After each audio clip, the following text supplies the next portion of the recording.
Assalamualaikum warahmatullahi wabarakatuh. Perkenalkan, nama saya Galuh Fiona Meliana. Saya mahasiswa jurusan Hukum, Prodi S1 Ilmu Hukum, Universitas Negeri Surabaya dengan NIM 1804070453. Kesempatan kali ini saya akan memaparkan hasil analisis jurnal internasional dengan judul Indonesia Strategic Hedging and South China Sea yang ditulis oleh Iis Gindersa dan diterbitkan pada tahun 2017. Laut Cina Selatan sendiri merupakan wilayah yang kaya akan sumber daya alamnya. Diperkirakan kandungan minyak yang terdapat di wilayah ini yaitu sekitar 231 miliar barel. Wilayah ini juga merupakan wilayah yang strategis. Setiap tahunnya, wilayah ini dilewati sekitar lebih dari 40.000 kapal. Namun, hal yang sangat disayangkan adalah pada wilayah Laut Cina Selatan masih ada beberapa wilayah yang dipersengketakan oleh beberapa negara. Salah satu negara yang sering bersengketa adalah negara Cina, di mana dalam hal ini Cina bersengketa dengan 4 negara anggota ASEAN. Sebelum saya menjelaskan lebih lanjut, saya akan menjelaskan terlebih dahulu apa itu strategi hedging.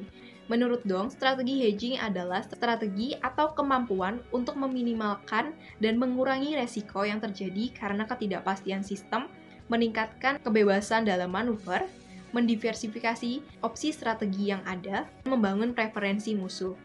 Atau menurut pendapat Dong ini, strategi hedging dapat kita ringkas menjadi strategi gabungan antara strategi kooperatif dan strategi kompetitif, mulai dari keterikatan dan keterlibatan dan bertujuan untuk tercapainya keseimbangan. Nah, dalam artikel, penulis juga memaparkan apa itu strategi hedging. Menurut penulis, strategi hedging ialah strategi yang menggunakan pendekatan diplomasi dengan membangun kebijakan-kebijakan luar negeri. Dalam dunia internasional, kita mengenal dua strategi lainnya, yaitu balancing dan juga bandwagoning. Sayangnya, dua strategi ini dinilai kurang cocok untuk diterapkan oleh Indonesia. Yang pertama ialah strategi balancing. Apabila Indonesia menerapkan strategi balancing dan menganggap Cina sebagai imminent threat atau ancaman bagi negara Indonesia, maka hal tersebut dapat menghambat kerjasama di bidang ekonomi yang telah dilakukan Indonesia dengan Cina. Yang kedua yaitu strategi bandwagoning. Apabila Indonesia lebih mementingkan kerjasamanya dengan Cina atau dengan negara yang terlibat konflik lainnya dan menggunakan strategi bandwagoning, maka hal tersebut akan mengurangi kedaulatan Indonesia. Jurnal Indonesia Strategic Hedging and South China Sea mengulas 3 poin penting. Yang pertama yaitu pandangan Indonesia terhadap kepentingan multidimensi. Yang kedua, peristiwa destabilisasi yang terjadi beberapa waktu lalu, dan yang ketiga yaitu pandangan terhadap kebijakan-kebijakan yang dilakukan Indonesia dalam mencegah konflik yang tidak terduga. Multidimensi yang menjadi pandangan Indonesia pada umumnya bertitik berat pada bidang ekonomi, pertahanan, dan keamanan. Dalam bidang ekonomi, tentu saja Indonesia mempertimbangkan kerjasama di bidang perdagangan yang telah dibangunnya dengan negara-negara lain. Di bidang pertahanan dan keamanan, apabila konflik ini diteruskan atau konflik ini menjadi besar, maka hal tersebut mengkhawatirkan hak-hak sebagai negara kepulauan yang telah diperjuangkan oleh Indonesia selama ini dapat terganggu. Peristiwa destabilisasi yang terjadi beberapa waktu lalu tentu menjadi salah satu faktor bagi Indonesia dalam menerapkan strategi hedging.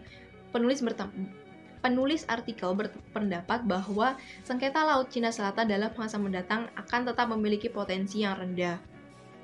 Namun, apabila terjadi salah satu aksi sepihak oleh salah satu negara saja, maka hal tersebut dapat berpotensi jangka panjang dan akan mengganggu kestabilan dari tatanan regional.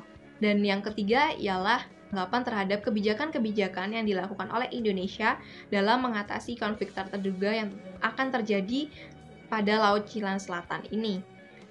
Di sini penulis juga menambahkan bahwa pentingnya untuk membangun atau meningkatkan pertahanan dan keamanan dari negara Indonesia itu sendiri.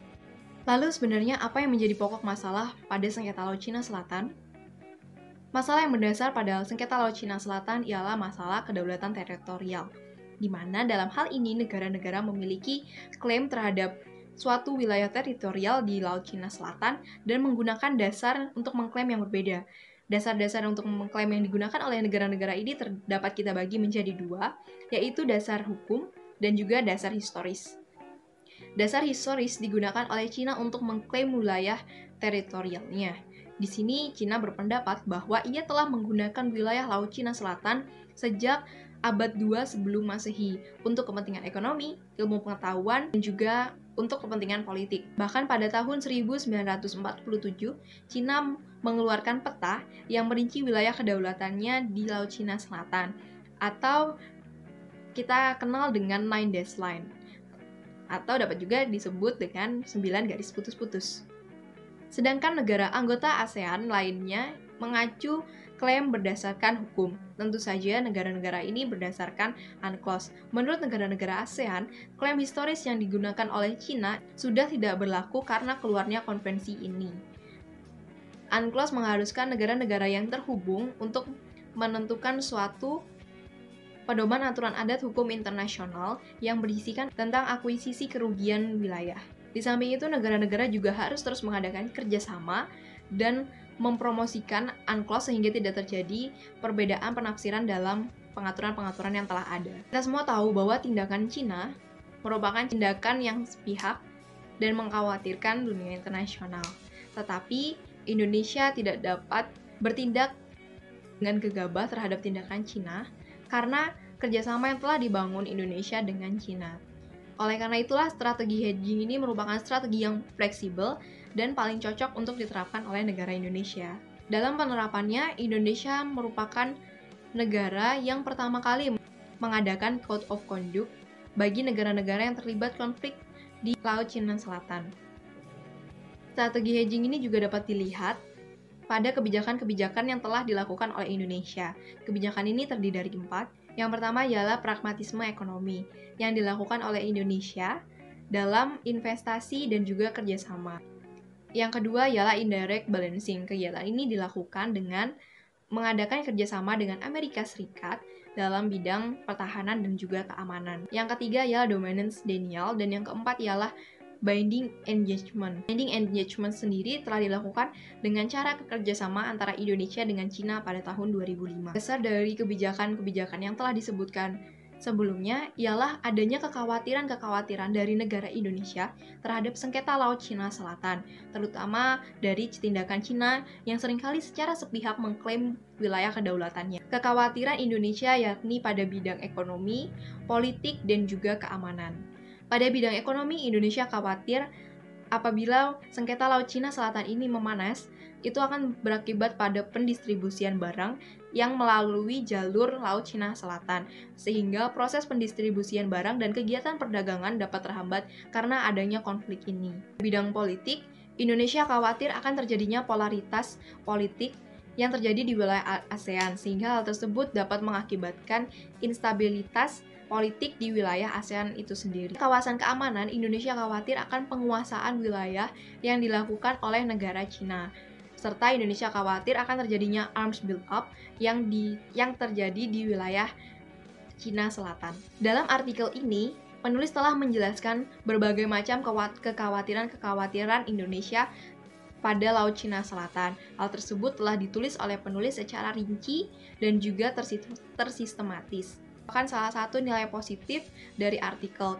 Nilai positif lainnya dari artikel ini ialah penulis menambahkan bahwa di samping menjalankan strategi hedging, Indonesia juga harus meningkatkan kemampuan pertahanan dan keamanannya. Penulis juga menjelaskan bahwa Indonesia telah meningkatkan kemampuan pertahanan dan keamanannya. Saya hanya menambahkan rekomendasi terhadap tindakan yang dapat dilakukan oleh Indonesia di samping strategi hedging yang telah dilakukan beberapa waktu ini. Pertama, Indonesia dapat melakukan kerjasama dengan Australia sebagai bentuk middle power luar kawasan, tetapi tidak memihak salah satu pihak. Yang kedua, Indonesia dapat mendorong negara-negara yang terlibat konflik untuk melakukan dialog berkala dan melakukan code of conduct. Artikel ini memiliki validasi dan juga akurasi data yang cukup baik. Namun saya hanya menambahkan sedikit bahwa judul artikel ini kurang terjawab karena penulis lebih memaparkan kepada kekhawatiran-kekhawatiran Indonesia terhadap Laut Cina Selatan dan juga kebijakan pertahanan dan keamanan yang telah dilakukan oleh Indonesia. Akan lebih baik lagi apabila penulis menambahkan lebih banyak tentang strategi hedging yang dilakukan oleh Indonesia, latar belakang mengapa Indonesia mengambil strategi hedging, serta ditambahkan sedikit konflik Laut Cina Selatannya. Dan itu saja hasil analisis artikel yang telah saya lakukan. Atas perhatiannya, saya ucapkan terima kasih. Wassalamualaikum warahmatullahi wabarakatuh.